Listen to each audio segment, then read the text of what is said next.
क्या आप मानते हैं कि अमीर बनने का सीक्रेट गणित, मैथ नहीं, बल्कि मनोविज्ञान, साइकोलॉजी है? हम हर रोज बड़े बड़े इन्वेस्टमेंट प्लान्स देखते हैं, लेकिन क्या आप जानते हैं कि दुनिया का सबसे बड़ा निवेशक वॉरेन बफे इसलिए सफल नहीं हुआ क्योंकि वह दुनिया का सबसे स्मार्ट आदमी था, बल्कि इसलिए क्योंकि वह 11 साल की उम्र से निवेश कर रहा था। यह सिर्फ गणित नहीं है, यह धैर्य है। इस एक किताब द साइकोलॉजी ऑफ मनी से आप सीखेंगे कि पैसा कमाना आसान है, लेकिन उसे संभालना क्यों इतना मुश्किल है। नमस्ते और स्वागत है आपका जेजे टॉक्स पर। आज हम बात करेंगे उस किताब की जिसने लाखों लोगों का पैसों के बारे में सोचने का तरीका बदल दिया, द साइकोलॉजी ऑफ मनी, जिसमें मॉर्गन हाउसेल कहते हैं कि आपका वित्तीय भविष्य आपके ज्ञान से ज्यादा आपके व्यवहार पर निर्भर करता है। इस किताब के 3 सबसे जरूरी सबक जानते हैं। सबसे पहला सबक है नेवर इनफ। दुनिया में सबसे अमीर लोग भी तबाह हो गए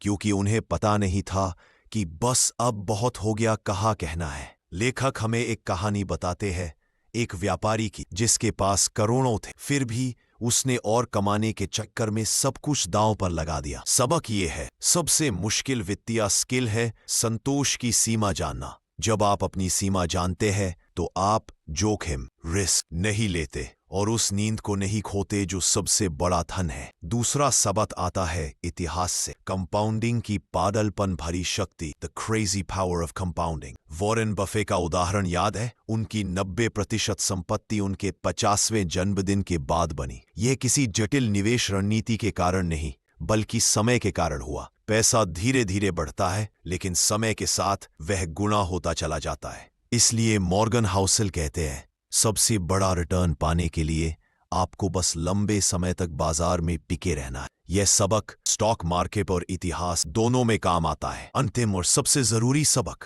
पैसे का असली लक्ष्य स्वतंत्रता है, लग्जरी नहीं। पैसा कमाना इसलिए जरूरी है ताकि आप अपने समय पर नियंत्रण रख सकें।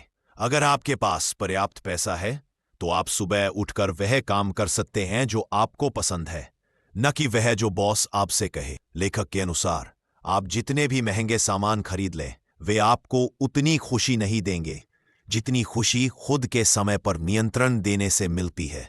असली धन वह पैसा है जो आपकी नौकरी को ऑप्शनल बना दे।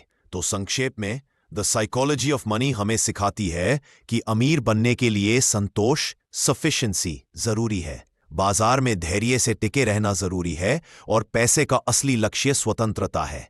यह किताब हमें याद दिलाती है कि आप एक वित्तीय रोबोट नहीं, बल्कि इंसान है। आपको यह समरी कैसी लगी? मुझे कमेंट्स में बताएं।